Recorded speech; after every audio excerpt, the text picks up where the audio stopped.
I've been in wrestling my entire life, and to me it was fantastic because while my friends were dreaming to one day play or see Superman or Batman, I had my superhero at home. I had my dad with me all the time, and they have this old saying in Mexico that to be a wrestler you have to look like a wrestler, you know. And even though we know that probably the 60% of the wrestlers in Mexico have big bellies and they don't look Right. good. That was not the case with my family. My dad, my uncle, they were bodybuilders, amateur wrestlers, so they were always involved in sports, and they passed that on to me. Early memories about 8, 10 shows per week. Everybody was doing, back then I remember Mystico, the first Sin Cara, doing $5,000 per show. He was like the John Cena down there, but Right. I was like the Randy Orton of Mexico, so I was doing like $3,000 per show. And again, we were working 7, 10 times per week. The business was fantastic. But for the lucha libre style, Dr. Wagner is one of the best, and he's one of the few guys in Mexico who can come to United States or go to Japan and work and adapt to the style immediately, just the way I did. Yeah, no, I mean, I wanted to go, and I talked to Paco and told him that I was ready to go because they were offering me good money, but Paco offered me more, and of course, I told John Laurinaitis that I was getting more money from the Mexican company, and he was like, well, if you want to stay there, you stay there. You're gonna lose this big opportunity. And I said, well, it's not. I'm not losing any opportunity. I'm making more money than the money you're offering me. So Yeah. I'm sorry. I really want to go to WWE, but this is a business, and most of those kids or most of the new wrestlers need to learn that this is a business. We're doing this, yes, because we love it, for fun. But we need to make money. If you don't make money, you were there to put in yeah, your time and get up they to were TV. like, we all know that you're here to learn the style and you're doing it well. I know the system sucks, but we cannot treat you different. And they were right. I was like, yeah, I mean, I totally understand. Just imagine if I go, they would have hated me, you know, all Right. the other wrestlers. And I was like, I don't want you to treat me different, but you know, it's just to me that we have to be here every single day at 9 sharp and be in the ring at 9:10 with your boots on and everything. All that system, I never liked that system, but those guys were fantastic with me. Dr. Tom, Norman, Steve, they treated me with respect, and I learned. When I was about to lose my mind, when I was about to quit, he's the one who came to me and said, listen, don't do it because you have a bright future. You're going to make a lot of money in this company because you are a fantastic wrestler. You're a great wrestler. When I was in developmental, it was like they sold the main roster like you were going to a concentration camp. Yeah. You know, they were like, yeah, don't talk to this guy, don't talk to that guy, go and shake hands, introduce yourself, and don't move. If you're somewhere, don't move because you don't know if they want to take that seat or if they want to take that spot. So just stay there like a soldier and don't move. And I was like, Jesus Christ, why are they making a big deal of this? This is wrestling. It should be fun, you know. And Ray was so, you know Ray, everybody knows Ray. I think Ray Mysterio is the nicest man on earth. Yeah. And then he was like, you know what, because I was worried because, you know, nobody wants to lose, especially against the new guy, the guy that nobody knows. But Ray was totally cool, you know. He was like, you know, I don't care. I prefer to do this with someone like you that with someone. I was just, it reached to the point where I was like, you know what? To hell with everything. I'm going to do whatever I want. I was going to ask you, did you get heat for doing whatever you wanted? Or? Yeah, several times. Huh. Yeah, for changing promos or for not doing what they wanted me to do. But I mean, this is the funny part. They always say, go out there and have fun. But when you're doing TV, it's go out there, have fun, but you have to do everything I say step by step.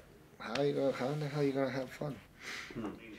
Oh, it was great, man. Just imagine me as a newcomer in the biggest stages of all against Edge for the title, sold out building. I think it was like 80,000 something people. Yeah. My entire family was there. Oh, it was nobody knew Wow. anything about it. Nothing.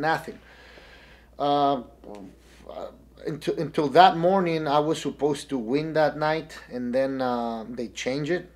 They changed it like I don't know, 2 hours before Oh, our wow. match. Yeah, and I don't know if they were testing me. And to be honest, I'm not gonna lie. I got pretty upset because I mean, a lot of people they don't understand Punk because he has this weird, difficult personality, but he's a great guy. He's a great friend. It's someone you can trust, and we don't have guys like him in the business. There's probably working for that company, and probably just like five or six. Yeah. But every single night was fun with them. It was working with Punk was not just doing business. We were actually having fun. He had to have us together, and I think getting married in the ring, and I don't remember who came up with that stupid idea, but I remember the week before it was going to happen. We were in Europe, and they were like, "Okay, next week, you're firing Ricardo, and you hiring Rosa, and this, and then." And I was like, "Whoa, why? I mean, why we're doing this? I mean." Seriously, I couldn't believe it. Yeah. I couldn't believe it. I remember Dolph. That was the first time Dolph and I had a conversation that involved more than 3 words. Right. He said, "Are you comfortable with this?" And I said, "No." I mean, because I was fine being a heel. I was the heel, and then they made me a babyface for no reason, just because somebody in the office thought it was a good idea, and they pulled the trigger. And even though yes, exactly, he was putting people in those seats, and he was bringing a new audience that are not from wrestling.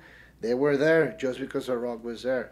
I respect guys like him. I don't respect some other guys coming back just to get their check, but I do respect The Rock. At that time, then I told him his comeback and the rest of the match, and we ended up having an amazing match. And I remember he gave me the receipt for that because he put it in the corner. He kicked the shit out of me. I didn't say anything because I knocked him out, Yeah. and I deserved it.